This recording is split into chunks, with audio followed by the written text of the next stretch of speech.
Here at the American College of Cardiology's scientific session, Dr. Robert Guyton discussed some of the lingering issues surrounding the use of transcatheter aortic valve replacement in the PARTNER trials.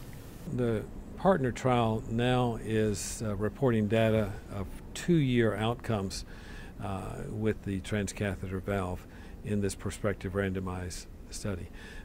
And I think that some of the data is being presented as evidence of durability. And I think it's important to understand that when we talk about surgical valves, that the durability question normally is a question that is a 10 to 15 year issue, because we expect these surgical valves that we put in these 80-year-old people to last 15 to 20 years. And we're trying to compare the transcatheter valve with the surgical valves. Then we want the transcatheter valves to last at least 5 years in these 85-year-old, 80-year-old people. And if we're thinking about putting them in people who are 70 years old, then we want them to last 15 to 20 years. And so the durability question is not something that can be addressed with 2-year outcomes. The durability question requires at least 5 years and probably 10 to 15-year outcomes, not 2-year outcomes. And then in terms of the leak, I guess my understanding is that some of the mortality consequences of even the mild leak is a new finding from this report. Is that right? Right. As we were doing the transcatheter valves, we felt fairly comfortable initially that if we had a very mild leak around the valve, that had very little consequence with regard to the survival of the patient.